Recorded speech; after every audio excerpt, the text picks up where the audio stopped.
We are going to get started. If you don't know me, hi, I'm Kirsten. I'm a decision coach.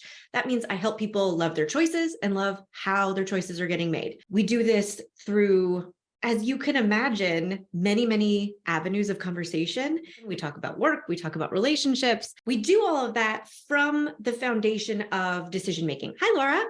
So that's what I do. I help people strengthen their foundation of their decision making so that whether you're talking about a giant decision at work or a tiny decision about, do I buy this sweater or not? Like, what kind of gift do I get so-and-so? Do I say yes or no to this baby shower invite? You feel equipped to make that decision in a way that feels conscious, deliberate, authentic, you feel good about. Hi, Natalie. What we're going to talk about today is actually going to be applicable to any and all decision making. I wanted to ground our conversation in career choices because they can be oh so fraught, right? They can get a little squirrely. And that is what I want you to know particularly, like I am here to help you with. But never fear, this is going to change your outlook on regret for all of time. And it's going to be so much fun. Well, here's what we're going to do today. Get ready to take notes, take some screenshots, or sit back and relax and listen for that one nugget that like, this is exactly what I needed to hear today. There's no wrong way to do this hour. I just want you to know that it is very possible for you to walk away with something that will change your life forever. So if you're open to that, then you'll receive it. We're going to talk about regret right now. What's happening with regret as it functions in your life currently? What is going to happen with regret going forward from today? It's going to be so much fun because it's going to be very different. And we're going to end with a 3-step framework to approach decisions so that you can make them in a conscious, authentic, deliberate way that feels totally clear-headed, even if we're still a little afraid of regret. Okay, so why so scared? Why are we so scared of regret? This is a valuable question because it is the key to understanding what's been happening in your life to this point. How has regret played a role in your decision-making up until now? It's very easy to lose sight of the fact that regret is supposed to serve a function in our lives, right? If regret is mucking up a decision right now, feel free as I introduce this first topic, tell me what's going on. Tell me, like, are you actively afraid of regret and it's like making a decision very difficult right now? Are you sick of being afraid of regret? Is it something that you like don't want to be such a big deal in your life anymore? Are you pretty cool with regret, but you came to hang out with me for an hour because we're friends and you still want some like amazing tools in your toolkit? So let's remember that we evolved as humans to be able to feel emotions and think thoughts for reasons. All of the less than pleasant emotions are included. Guilt, shame, regret is like, this is you. Look at you being all cute, going along your merry way. And you happen upon a moment of regret.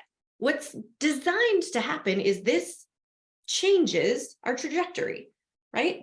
We have a moment of regret. It informs us of something that we think or feel. It informs us of something that we do or do not want. And we make decisions accordingly in response to that regret moment. That's the idea. What happens though, because of our history of regret, because of how regret has come to play its role in our lives and in our decision-making, is we lose sight of this situation and we just start focusing on the fear of regret. The fear of regret starts being the main influencer in our decisions. It also serves a handy function. It keeps us in one place. This is you, just not making any decisions at all, right? As long as we keep ourselves out of the line of fire of regret, as long as we do not put ourselves in the position to experience regret, we're good. And I think that this is probably something that we can relate to because this whole, like Helen said, this idea of like regret serving a purpose and a function, not super common, but we are really aware of how the fear of regret, Natalie, 100, yeah, we're aware of how the fear of regret plays a part in our decision-making, right? This is what we're going to talk about first. This is the regret of what is your regret of your? How has regret been an experience in your life so far? I really want you to think about this. When clients come to me and they're like talking about, I don't want to experience regret. I don't want to make this decision and regret it. What we have to do is not look forward first. We have to look back. We have to be curious about, what do you mean when you say you don't want to regret it? It's 99% of the time, it's that you don't want to experience these things that you have before. when you think this is what regret feels like and looks like. It's a lot of judgment. It is a whole heck of a lot of beating yourself up, using negative self-talk. There's a lot of self-judgment, self-punishment. I don't know if you can see this, but this is you condemned to shame jail for life. This is what we do to ourselves. We make a mistake, quotes, and we condemn ourselves to shame jail for the rest of time. Okay, well, I made that mistake, and as long as I feel bad about it every day for the rest of time, I can live with myself. But only as long as I feel actively bad about it 20 years from now, right? Ruminating, playing the movie in your mind of this is exactly what I did wrong. This is exactly what I should have done differently. And this is exactly what's on fire. That's all my fault. If this is how you've experienced regret in the past, obviously fear of regret is going to play a very important role in your decision-making right now, because you don't want to live this way. Why would you? This is terrible. We also need to talk about Raul. Okay, so we don't have time to go into the DT details, the gritty details of Raul, but I need you to know that he's around. I need you to know if he is casting a spell over you so that you can stop living under the spell of Raul. Okay, there's a whole podcast episode on Decision Masters podcast on this concept. It's also a whole workshop in my coaching library. I think the podcast number is 39. The title is The Cure for If Only Agony. Okay, so there's more detail in that, but we got to talk about Raul for a second. Raul is an acronym for the romanticized alternate universe lie. If you have the habit of telling yourself things would factually be different if I had made a different decision. This is exactly how the life would look. This is exactly how I would feel right now. And that is a fact. If only I had not messed up way back when. You are under the spell of Raul. You are under the spell of the romanticized alternate universe lie that our brains tell us. And this gets in the way of confident, clear-headed, authentic decision-making. Why? Because if we're living under the spell of Raul, then there is so much pressure on the decision we're facing today to not mess up our future. The future universe that we're supposed to end up in, the future selves we are supposed to be, the potential for happiness and success that we are supposed to be able to fulfill. Sometimes we put that on the line and it trickles down, all that pressure trickles down into this decision. I better not mess this decision up, because if I do, I'm going to cut myself off from the future I'm supposed to have, and I will never, ever be able to get back there. So I don't say this to freak anybody out, but we have to know if Raul is in our minds because he's messing up our decision-making. And remember, this is all of your, right? This is regret of your. This doesn't have to be the way you experience regret going forward, even if you've spent 10, 20, 30 years experiencing it this way. We're going to give you a new and improved version of regret, and it is non-recyclable. I know, hear me out though. Okay, because regret is a verb. It is something that we can do. It is a thought we can think. I wish I didn't do that. I wish that hadn't happened, right? Thought. It is a noun. It's an emotion that we can feel. Doesn't feel good, but it's a physiological experience that can start and stop, right? It is not a face tattoo. And I'm not knocking anyone with face tattoos. I actually have a friend with a very cute little star tattoo that looks like a beauty mark. So I'm not face tattoos, but we have to stop treating regret like it's a permanent face tattoo that we have to avoid at all costs, because if we dare go there, we're stuck with it forever. It defines us. It's what everyone sees. It's what we see when we look in the mirror. We have to stop treating regret like a permanent situation. How we do this is we look at most of your decisions. Most of your decisions happen on this timeline. Look at you. Look at you going. So cute. You can go along your life and oops, there's a moment that we have regret. There's a moment in time when you have some regretty thought, some regretty feeling, okay? Most of the time, what happens? That sucks, and then life goes on. Most of the time, right? Most of the time, you can look back on something that in the moment you regretted wholeheartedly. You felt super shame. You were like, I would give anything for this not to have happened just now. And Once more time goes on, more perspective is had, more lessons are learned, more course correction happens, you have different thoughts and feelings, right? Maybe you don't love that that happened. Maybe you do love that that happened. Maybe you can connect the dots in retrospect and see, oh my gosh, if that hadn't happened, there's no way I would be in this amazing situation or learn the lesson that I needed to avoid that bigger catastrophe.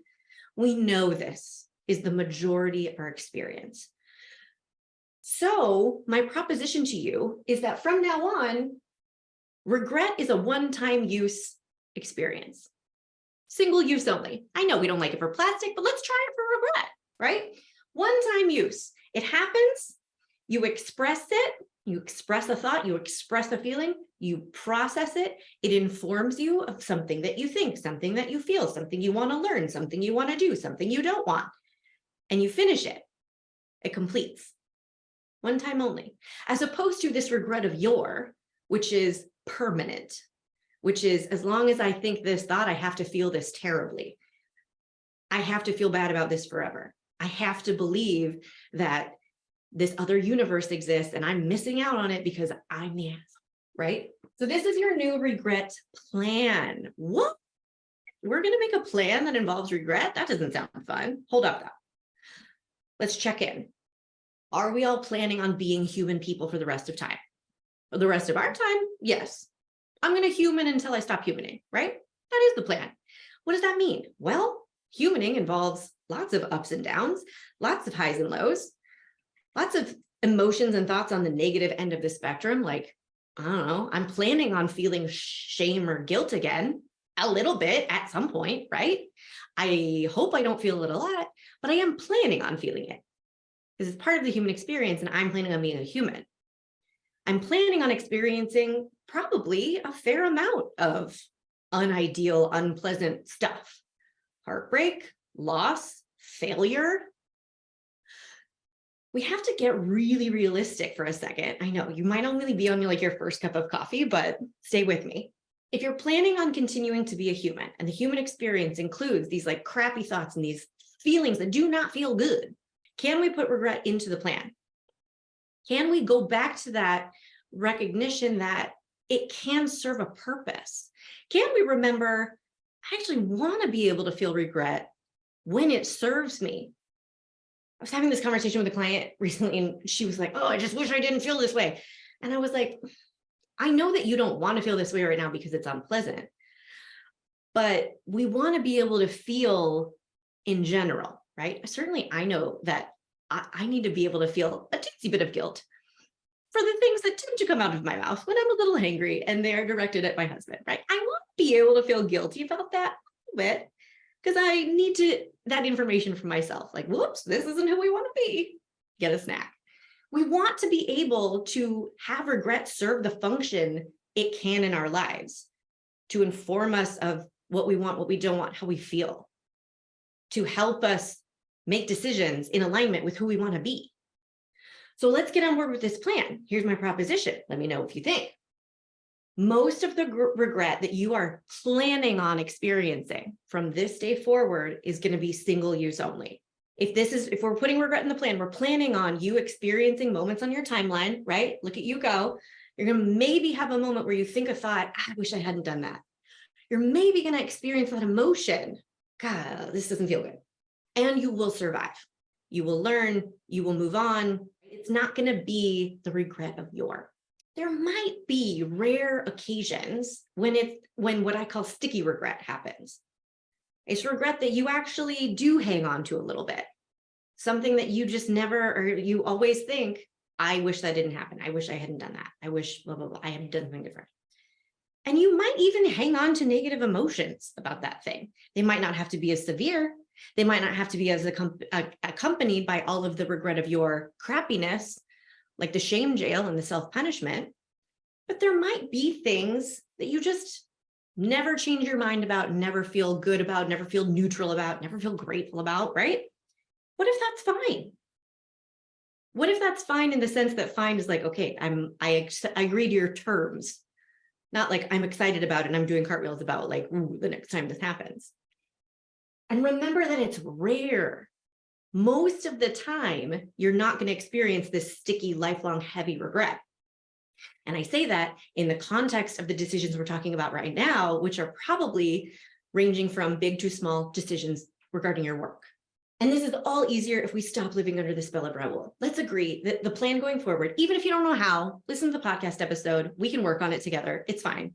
But let's agree to stop living under the spell of this romanticized alternate universe where our highest happiness is like cut off or one decision away from cutting ourselves off from it, right? This is how you end up regret proofing your decisions. This is how my clients end up making agreements with themselves about, okay, here's what regret is going to mean from now on. So that when you approach a decision and you are afraid, I don't want to regret this, you get to engage with that fear differently. You don't actually have to be afraid of the regret of your, because that is what we're regret proofing against. Sound good?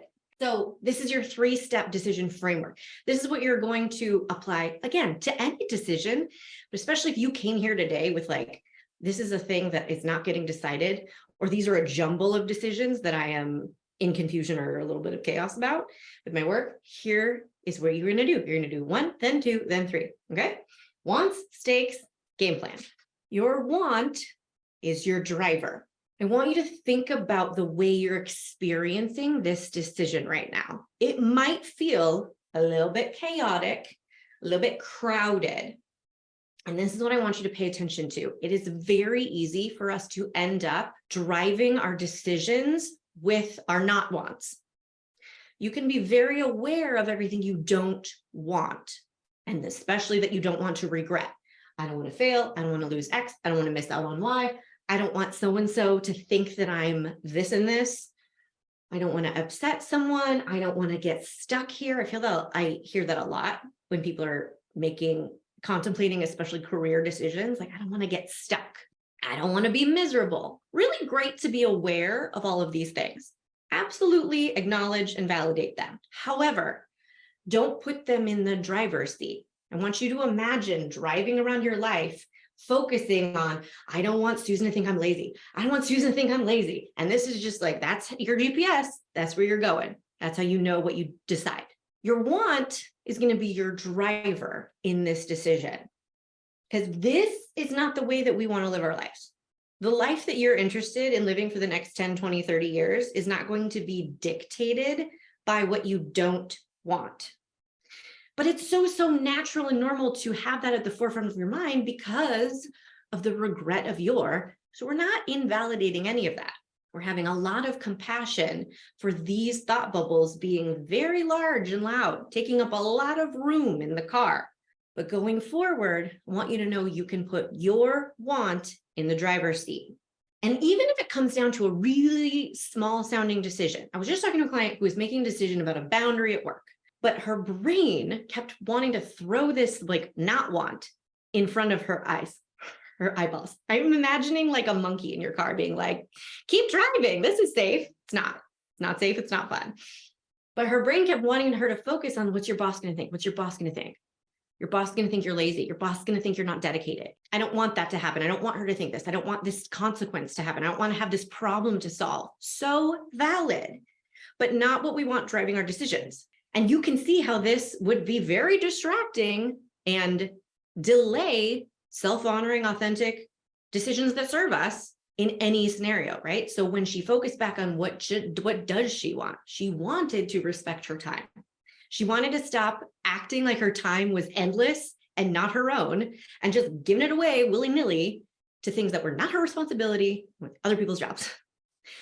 So she wanted to respect her time. Imagine the difference that makes when you're driving and you know where you're going. You know what you want. I want to get here. Very different to take a drive based on I want to get here versus I don't want to get there. Where do you go? How enjoyable is that drive? Even just taking a decision that's not a yes or no decision, but like, how do I structure this? How do I structure my time? Do I add this new thing in to the mix? It's very easy for all these thought bubbles to pop up. Here's what I don't want. Here's what I'm afraid of, and become the focus. So being able to come back over and over again to here's what I want. I want to enjoy my job. I want to see if this new idea works. I want to give myself the chance to be a writer. What happens, we're only on step one, but sometimes this is the magical key that makes it easier to greenlight a decision. When you are clear on what you want, I want to respect my time. I want to experiment with this idea. I want to write my book. Sometimes just naming it lets you realize how much more important it is than what you don't want. Sometimes this is all it takes. Because you can be so focused, I don't want Susan to think I'm lazy. I don't want Susan to think I'm lazy. You're driving around your life, not making any decisions because we're so focused on Susan. But when you do focus on, I want to respect my time, all of a sudden that might tip the scales. That might be all you need to make the decision to say no to whatever the thing is. Because it's like, oh, I don't want her to think I'm lazy, but I much more want to respect my time. So are we on board with step one? Are we on board with like allowing all of the thought bubbles to be in the car, but your want being in the driver's seat? I really want you to know this is a super, super effective tool for when that fear of regret comes up.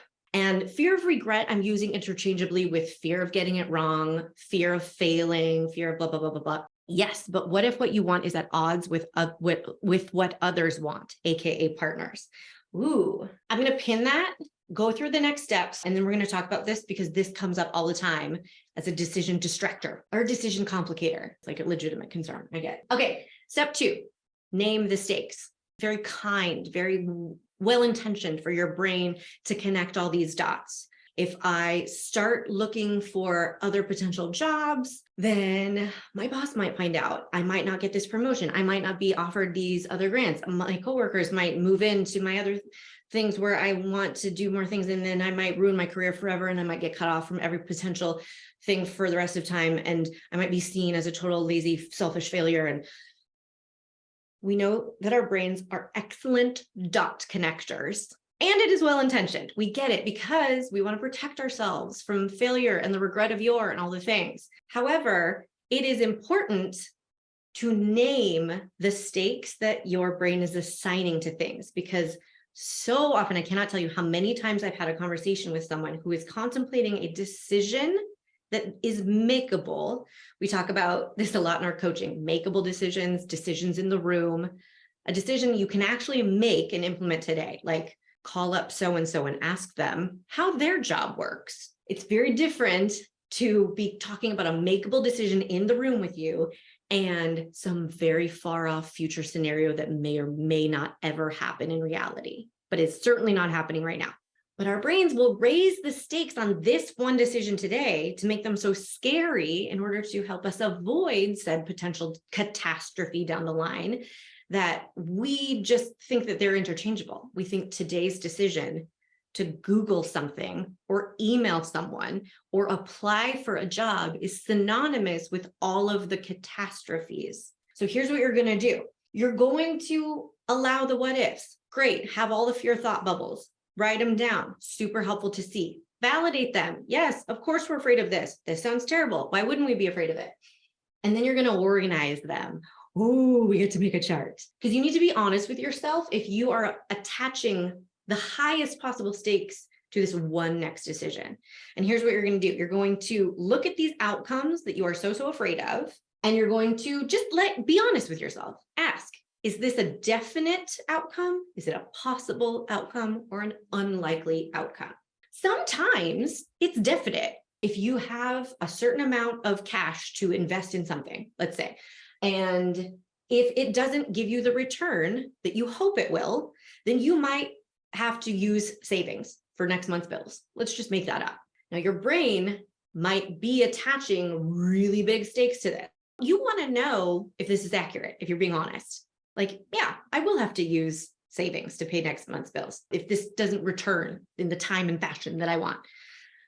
Then you get to decide with anything definite, which, by the way, it will be very, very hard to put more than like one or two things in that definite outcome column. But if there are things in that column, then great. You get to decide, what's my plan for this? Okay. Most of the things that we're afraid of are going to be possible to unlikely. And again, we're not invalidating them, but you've got to know what stakes am I attaching to this decision? Because our brains will prevent you from sending an email. It will prevent you from running an experiment in your business, offering something, charging something, doing something some way, because it attaches the stakes of, I will be stuck with this forever. I will never be able to go back. I will wake up unhappy in 5 years. And this is where you really have to get honest. Are those stakes accurately attached to this decision? Sorry, my husky hair is like in my eyes right now. By the way, I'll wake up unhappy in 5 years or I'll get stuck with this. Pro tip. This is what fear of regret sounds like sometimes, right? I don't want to go after this potential job because I don't want to get 5 years into this career and realize that I've been unhappy for 5 years. And that's what I need you to remember. That's the regret of your talking. Okay. All of these big stakes catastrophes that we predict might happen. If you're hearing this language from yourself, that's the regret of your, right? I've certainly been in a situation where I was pretty unhappy for the last 5 years of my career before I changed careers. So when I started thinking about going into a new career, of course, my brain was like, well, you just spent 5 years unhappy. You don't want to have that happen again. Maybe you should stay put. Maybe you should not make any changes forever, because the possibility of repeating this experience and going through the bother and the bravery and the vulnerability of changing jobs and trying something new, and then maybe ending up in the same situation, that sounds 5 times as worse as just being in this terrible situation now. Maybe we should just stay. This is when I want you to take a deep breath and remember, we don't have to experience the regret of your. If you don't want to stay unhappy for another 5 years, it is highly likely that if you've already done that, you will never, ever do it again, especially if you promise yourself that you won't. Step 3, if then game plan. This is what you're going to do with all of those thought bubbles. So I know you love a game plan. You love having answers to questions. You do not love being surrounded by thought bubbles full of uncertainty. It makes us very anxious. When we're contemplating any decision, whether it's picking a website platform, saying yes or no to an extra project at work, or actually contemplating a whole career change, there are consequences we're afraid of, problems we don't want to have to end up solving, situations we don't want to end up in, and that incites fear, right? Not a problem. This is actually part of the plan. Great. Now you're going to make your if-then statement. Answer your own question of, what if I run out of money? First, you're going to see my face and hear my voice in your head and be like, wait, can we run out of money? Is that possible? Would I ever let that happen? Maybe that's actually goes in the unlikely column, right? That's fun. We already pre-solved that problem. Nailed it. You don't have to answer every single question predicting the future. You don't have to know exactly what will happen. You don't even know exactly how you're going to respond, but you have to know that you will respond. Because otherwise we just get stuck in the fear fog, and the fear fog comes in and it's like, what if you're unhappy? What if you're not good at this? What if it doesn't work the way you want? What if my husband gets mad? What if my boss does think I'm lazy? If you don't answer the question, what if that happens? Then what are you going to do?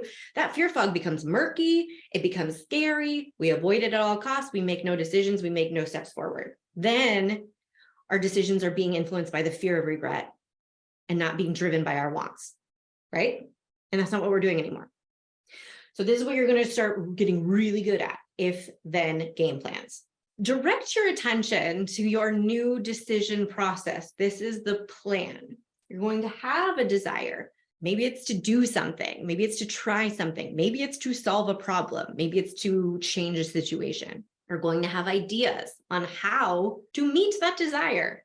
Those ideas are going to involve a lot of risky consequences and outcomes, then problems that we don't have to solve, which will incite fear. Great, part of the plan. Then you're going to exercise your decision mastery, which is just everything that we're talking about today, being conscious, being focused on what you want, allowing yourself to be authentic. And then you're going to decide, because that's the point. That's the point of reframing regret. It's the point of changing your relationship with regret from now on. It's the point of these 3 steps. It's to get you to a decision. And it might be a really, really, really small decision. It might not be the giant decision that you thought you were walking in here to make, but it is the makeable decision in the room, and it is going to move you forward. This is the new process. If we put the fear and the fear of regret into the plan, it's manageable. It's just part of how we operate. When you practice these 3 steps, focusing on what you want, noticing what stakes am I assigning to things, making if-then game plans about, okay, well, this is not, I don't want to happen. Here's what I know about what I am going to do or I'm not going to do, should it happen. When you practice having a different experience of and relationship with regret and get rid of the regret of your fear of regret stops being the main influencer. The fear of regret stops being the main driver of decisions. It stops getting you stuck, which feels so delicious and empowering. You are equipped to process not only the fear, but also the regret without beating yourself up, without melting down, without deciding all of the decisions I've made in my entire life are catastrophes and dumpster fires. Not going to do that anymore because you're not afraid of putting yourself in shame jail for the rest of life. You're driving yourself forward, focused on what you want. Imagine the difference it's going to make when you rack up a few weeks, a few months, a few quarters, a whole year of driving yourself forward, focused on what you want. What you don't want will still be there. It will be in the car. We will be aware of it. We will be making plans, but you will be so focused on what do I want? You'll be so clear on what do I want that will influence so many of your decisions. It'll help you be decisive. It'll end you up in action, and you're going to stay on your own team, which I think is the most fun part because our decisions are going to play out however they play out. There's actually like no way to see those full ripples and the effects of them on our timeline. But if you stay on your own team throughout the entire process, you can have like little dark nights of the soul. You can have moments of shame and guilt and maybe self-judgment because you're going to remain a human person. But if you know solidly, I am on my own team, then suddenly this decision that's on the table becomes so much more makeable. And it requires these decision mastery skills. This is what I mentioned is part of your new process. Okay, it's everything that we've been talking about. And it's what we work on in coaching. I want you to notice though, like how you're already good at this stuff. And just imagine being able to focus on it and build these skills up on purpose. You do have to be able to notice and process your emotions. You have to be able to notice when you're getting a little fear of regret and really lean into it, not shy away from it and avoid it like a face tattoo. You're going to have to be able to organize your thoughts. You're going to have to be open to organizing your thoughts. Actually, organizing them is a skill. And it's also a lot of what we do in coaching because it's hard for us with everything that we're doing in our lives and focusing on and multitasking and like pressure. It's hard to slow down enough to notice even what you are thinking. What dots are you connecting? What do you want? And it's really hard to notice when your brain is in too much chaos to do that, which is also why you have to get good at regulating your stress and noticing. We talk about this all the time in coaching. Like, are you in a mental, emotional state that you even want to make this decision? Or would it be better, instead of churning on this right now for the next hour and working yourself up into more anxiety, would it be better to regulate your stress, address this situation, and come back to this in an intentional mindset, in an intentional energy? Clarifying what you want is also a really big part of this. And again, I want to validate one of the hardest things to do some of the time. We can want multiple things at once and they can seem to be in conflict. We can want to do everything we want and not upset anyone. We can want to use all of our time for this and all of our time for that. And sometimes we don't know how to reconcile those things. And sometimes we don't even know how to name them. That's where an outside perspective can help you clean up the chaos. You also need to be able to deviate from past patterns, which we just need to name because going forward from today, you will want to make decisions the way you've always made them before, because that's easiest. Doing things the way we've always done them is easier than doing them in some new way.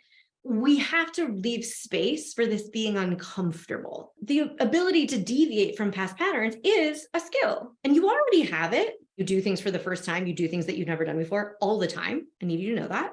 It's just about getting better at it and getting more intentional about it. When you do, you end up making decisions like many of my clients have that are regret proof. No longer afraid of the regret of no longer putting the pressure on yourself to be a perfect person, making only decisions that work out exactly how we want them to, which has never happened in anyone's life. So my clients have been able to leave jobs. One of my clients left a job of 22 years. It was like a big part of her identity. And it was very scary to even go near that decision. But when she cleaned up her mind, focused on what she wants, got clear and honest about the stakes, made her if-then game plan, she it wasn't even that long too. We were coaching for like 3 weeks and she was like, I quit my job.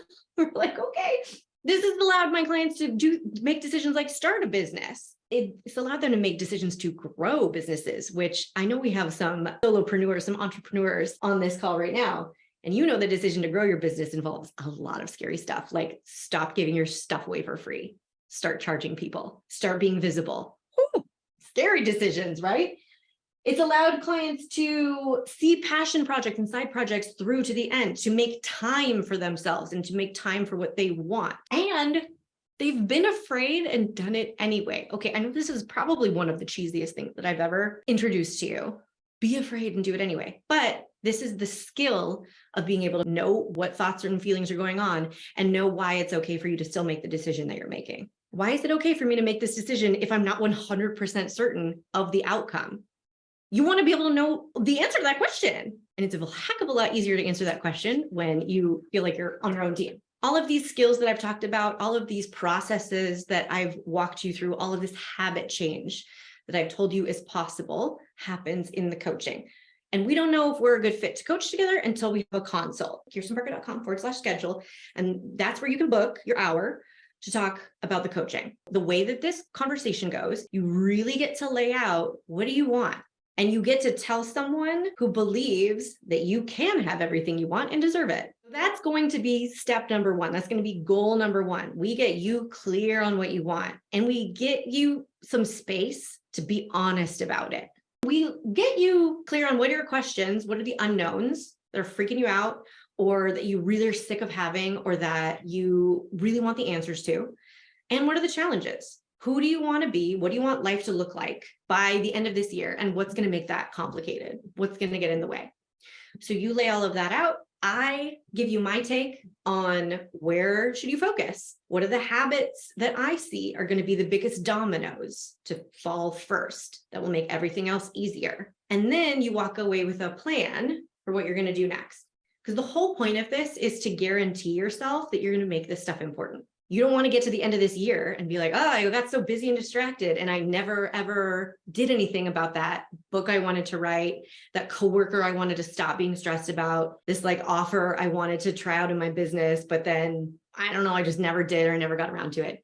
If you get to the end of the year and you see all those decisions in hindsight and you don't love the way those decisions were made, you're going to make this face. We don't like this face. So the point of this call is not only to see if we're a fit to work together, but it's for you to create accountability for yourself to say, this stuff matters. My goals and questions and challenges matter, and I'm going to make them important enough to give some time and attention to. And that's going to feel really, really good, because if we're not a fit to work together, I'll be honest, I'll say like, this is what I hear that you want to work on, and I am not the best person for it. We're going to give you a plan for what you're going to do next.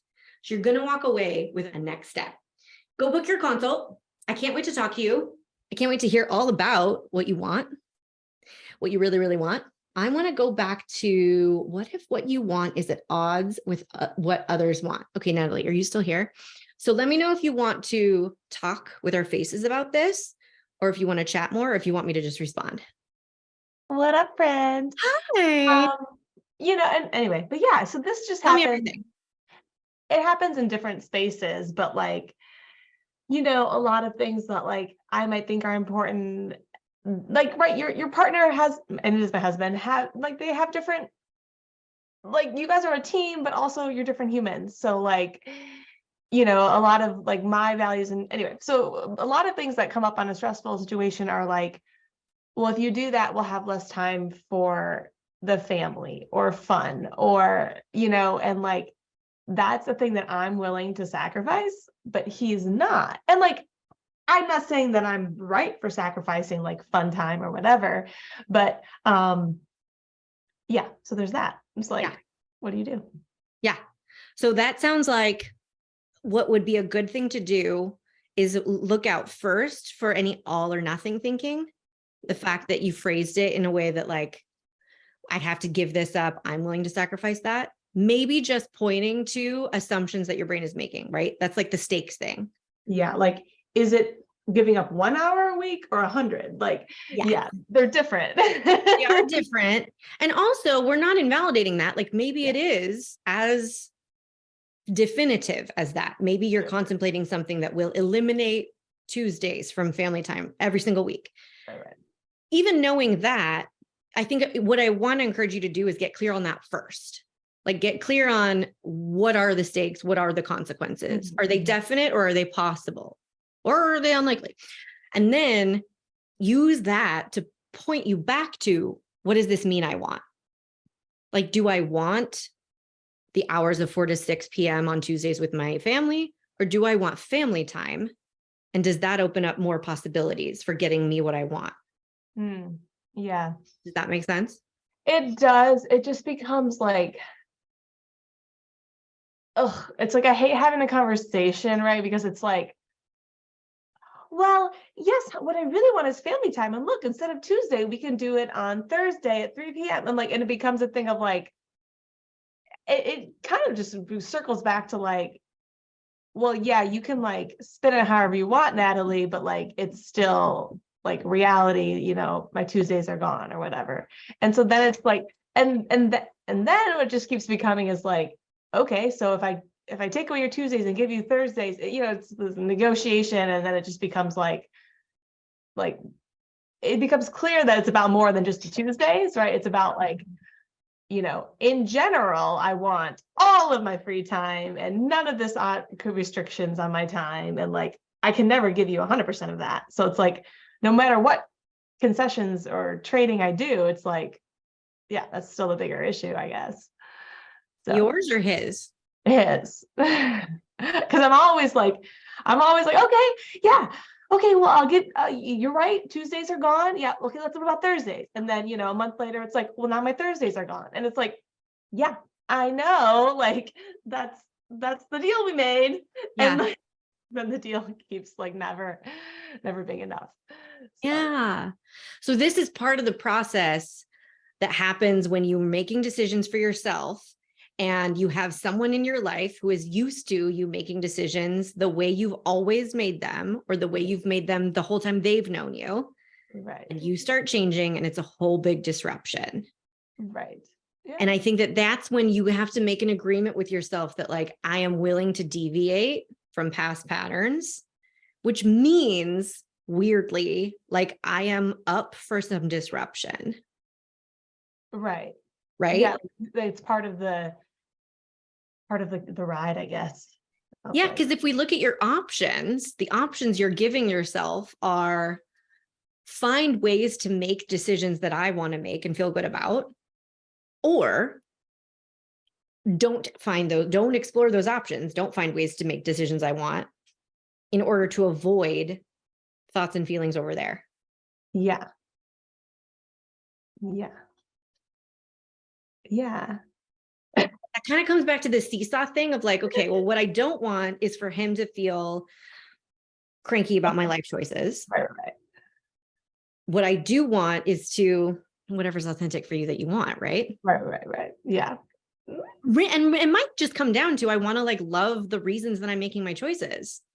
You probably don't love, even if you make a choice that, and like he ends up throwing confetti about. Right. If you don't make that choice in a way that you love, that doesn't feel good for you, even though he's throwing confetti. Right. Yeah.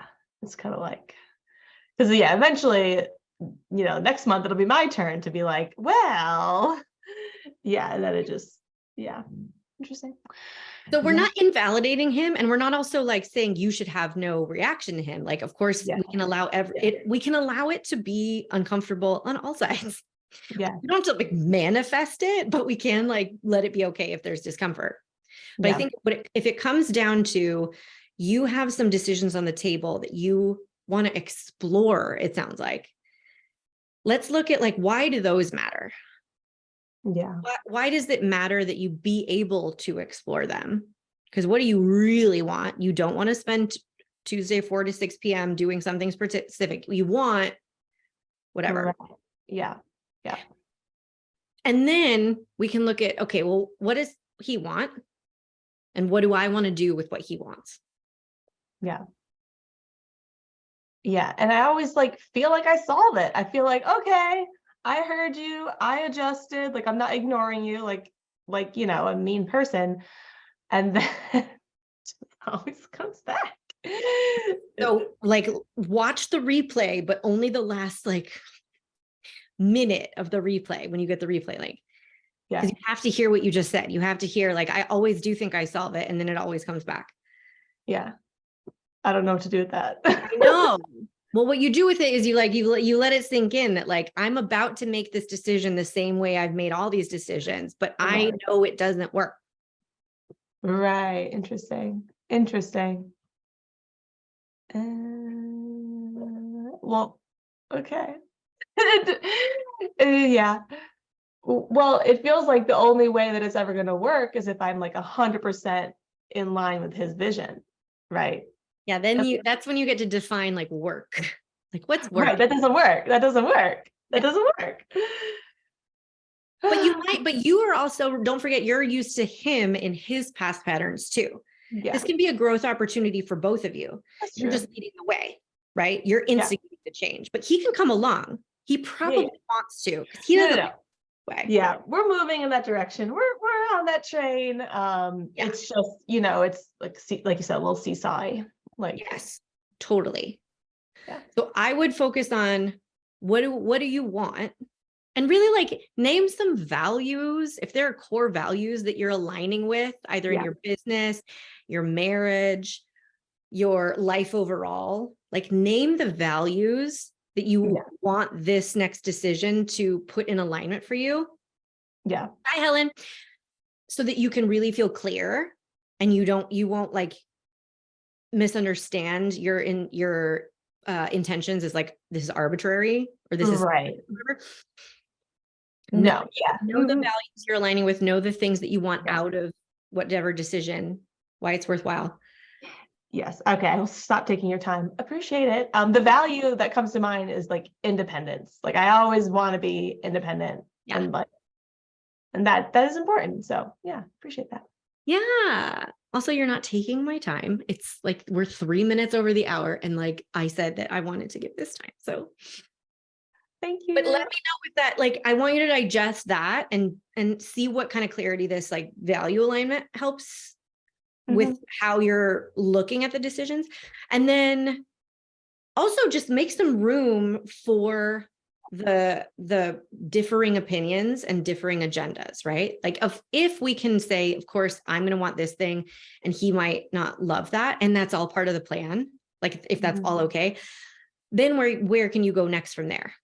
Can it be okay that he doesn't love this choice you've made? You need to solve it. Is there anything to solve? Can you encourage him to love your choice in it? Can you invite him to love your choice in any kind of intentional way? Probably. Does it have to be a problem? Yeah. But that's a lot to chew on. So yeah, you can watch the replay and organize it. And then reach out if you want me to help continue working through this. I'm so happy to hear Helen thought this was very eye-opening and upbeat.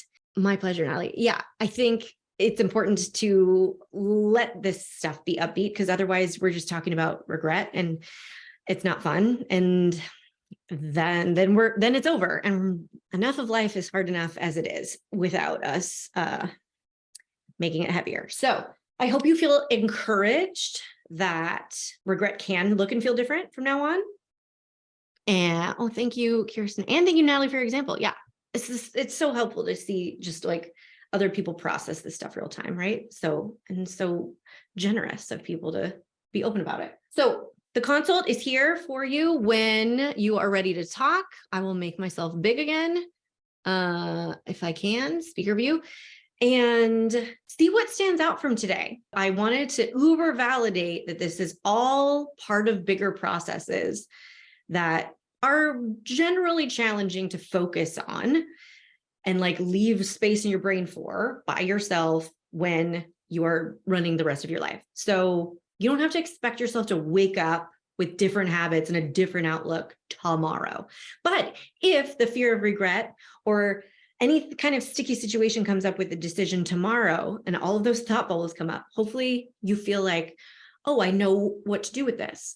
I have a plan for this. I actually can get better and better at this happening and feel more in charge of my decisions overall, feel less knocked down by fears that come up, by other people's opinions that come up.